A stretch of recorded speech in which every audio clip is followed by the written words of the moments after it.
What is Django? What is Django? It's a question here. What is Django? Okay, I will answer now this question.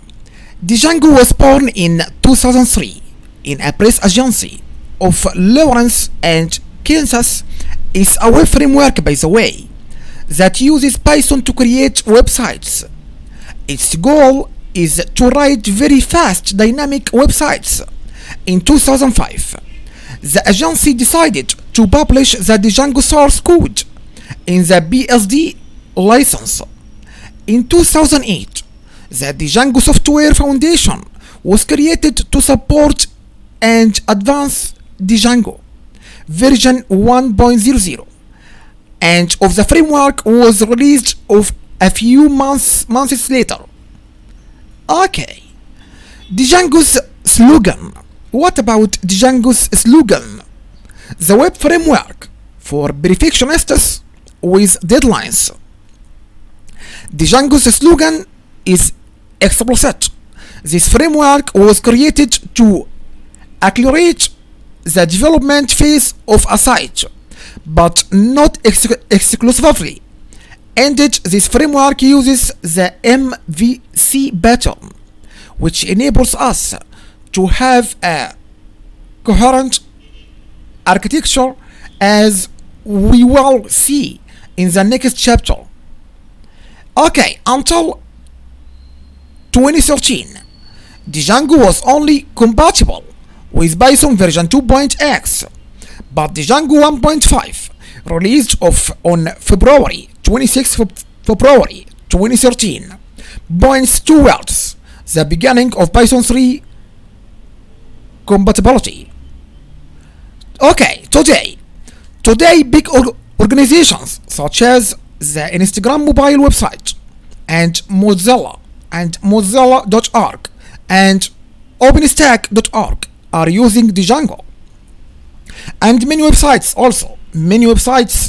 already using Django.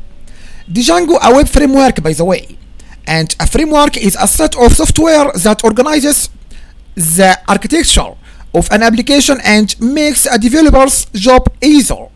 And a framework can be adapted to different uses, and it also gives practical tools to make a programmer's job faster.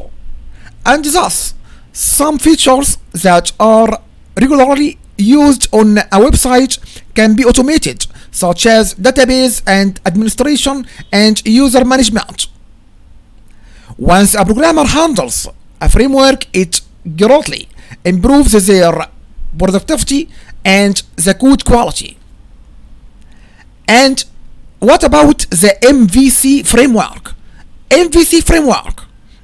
Before the MVC framework existed, web programming mixed the database access code and the main code of the page.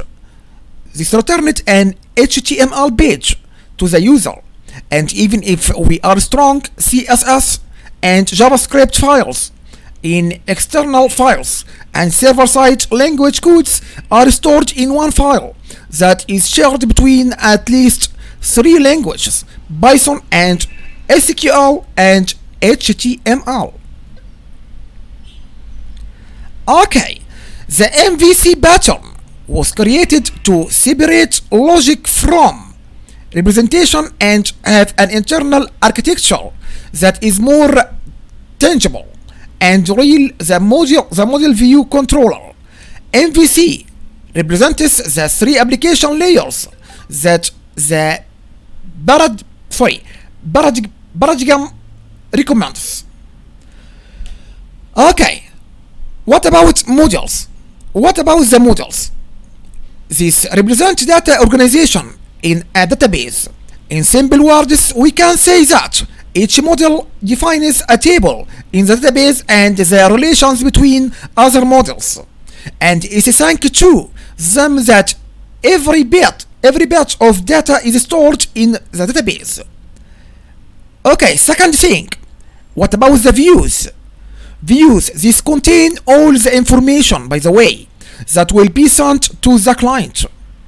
If any information sent to the client will contain views, and they make views that the final HTML document will generate. And we can associate the HTML code with the views. Okay, so what about controllers? Controllers, these contain all the actions performed by the server and are not visible to the client. And the controller checks whether the user is authenticated or it can generate the HTML code from a template. Like this example.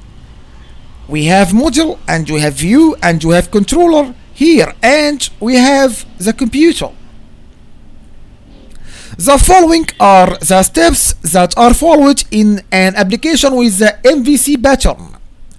By the way, number 1, the client sends a request to the server asking to display a page. Number 2, the controller uses a database through modules. It can create and read and update or delete any record or apply any logic to the retrieved data. At number 3, the model sends data from the database. For example, it sends a product list if we have an online shop.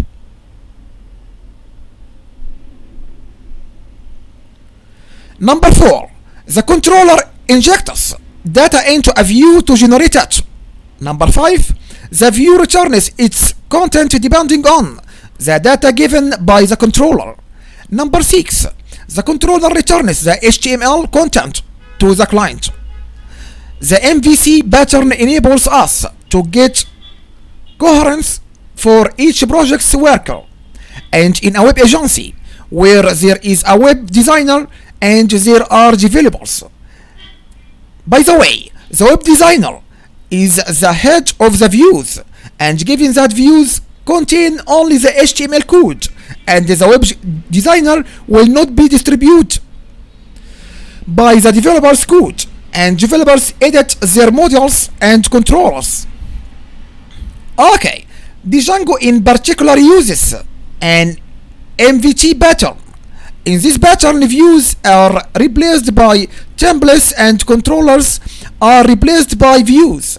And in the rest of this book, we will be using MVT patterns, and hence our HTML code will be templates and our Python code will be views and modules. Okay, we have another question here. Why use Django? Why use Django? Because the following is a non-exhaustive list of the advantages of using Django. And first point, Django is published under the BSD license, which assures that web applications can be used and modified freely without any problems. It's also free. Second point, Django is fully customizable.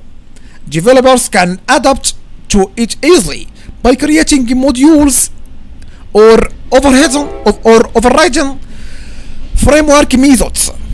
And third point, this modularity adds other advantages. There are a lot of Django modules that you can integrate into Django, and you can get some help with other people's work because you will often find high quality modules that you might need. Okay, number 4, using Python in this framework allows you to have benefits from all Python libraries and assures a very good readability. Number 5, Django is a framework, by the way, whose main goal is perfection. It was specifically made for people who want clear code and a good architecture for their applications, and it totally respects the don't repeat yourself DRY, don't repeat yourself philosophy, which means keeping the code simple without having to copy and paste the same parts in multiple places. Number 6, with regards to quality, Django integrates lots of efficient ways to perform unit tests. Number 7, Django is supported by a good community, by the way. This is a very important asset because it allows you to resolve issues and fix bugs very fast. And thanks to the community, and you can also find good examples that show the best practices.